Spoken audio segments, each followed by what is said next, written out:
Hello everyone, welcome to our podcast Cinema Among Friends. Today we have a special episode where we are going to talk about something we all love, our favorite movies. Why do we love them? What do they mean to us and what memories do they bring back?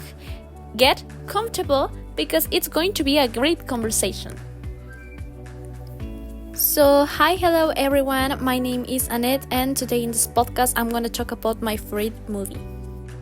Hi, I am Ana Karen. Hi to everyone, my name is Leonardo Santiago and I will be there in the podcast. Hello, my name is Valeria and I'm going to talk about my favorite movie in this podcast. Hello, my name is Diana Montserrat. Hi, my name is Gabriel and welcome to the podcast.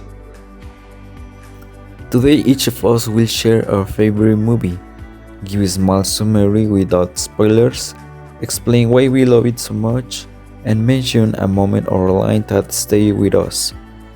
We want this to feel like a relaxed chat, like when you are hanging out with your friends recommending what to watch. Today I'm going to talk about To All the Boys I've Loved Before. If you somehow missed this Netflix funny moon, I'm going to give you a summary. Basically, it's about Lara Jean Covey who secretly loves Letter, writing for her eyes only, and mysteriously mail out to her 5 past crushes. To save face, she enters a fake relationship with one of them, that his name is Peter Kavinsky, by the way, is my crush. Okay, now, my reasons for loving it go beyond the undeniable chemistry. I think the movie is incredibly insightful. It explores the fear of vulnerability, and shows that love isn't just a fantasy. It's messy, I know, it's complicated, and it starts with being honest with yourself. My favorite scene and line is the cafeteria moment where Peter tells Lara Jean that breaking hearts is better than not having them broken at all. That phrase perfectly captures the biggest takeaway for me, the importance of taking a chance on life and love even if it might hurt. And To All the Boys I've Loved Before is a healthy reminder that our biggest risks often bring the greatest rewards. It's grand, authentic, and it's true modern classic. So if you have the chance to view it, don't miss out the chance. Today I'm talking about The Hunger Games, a film based on Susan Collins' novel. It takes us to Panem, a future society where the government, known as the Capitol, gives control through fear. Every year, they force each district to send 2 teenagers to a televised battle to the death called The Hunger Games. Katniss Everdeen steps forward to save her sister, and with that simple act, she begins to challenge the system. Inside the arena, she refused to become just entertainment. Instead, she used her courage, empathy, and intelligence to survive without losing her humanity. My favorite scene is when Katniss honors Rue after her death, with the 3-finger salute. No words are spoken, yet the moment sparks unity and rebellion. This movie teaches us that true change starts with a small acts of bravery. Today I want to talk about one of my favorite movies, The Shining.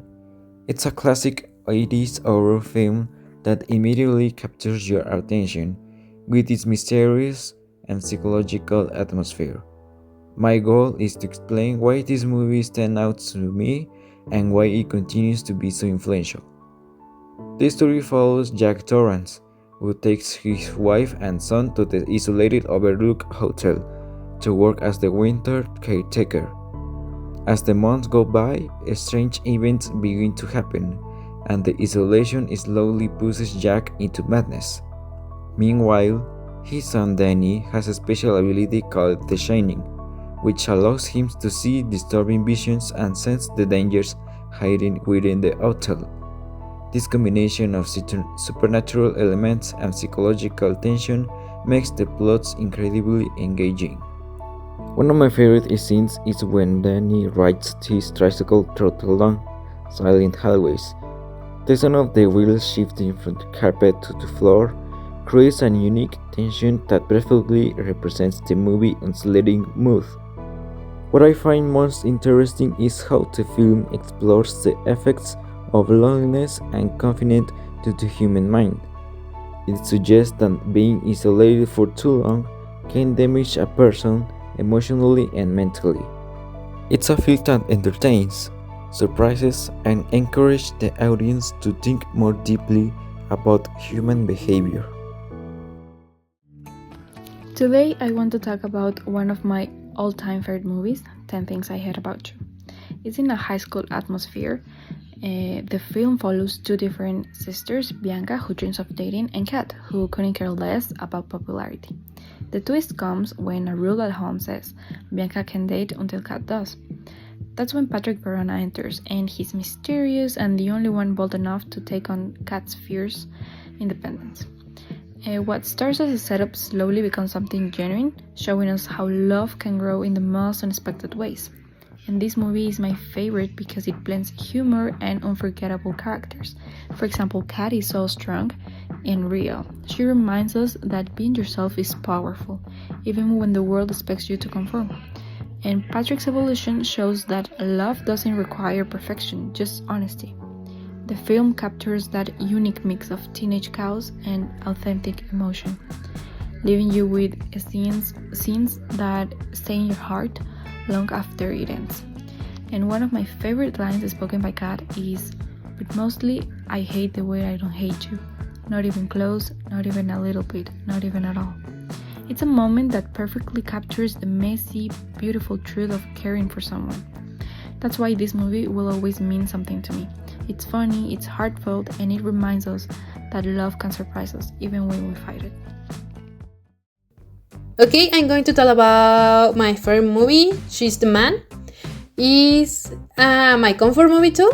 It's about Viola, that it's a soccer player who disguises herself as her twin brother to join the boys soccer team in another school after the girls team gets cut. This movie is special to me because it's hilarious, chaotic in a good way, and full of hair, and it's so funny. The comedy, the disguises, and the misunderstanding create unforgettable moments. One of my favorite scenes is when Olive pretends to be a guy in a restaurant in front of everyone. It's so funny and such a disaster. The movie teaches that you should fight for your passion and believe in your abilities, even when others underestimated you, like Olive. That's a reason I love her. I love her personality. She's sweet, expressive, and always brings humor in the scene she is.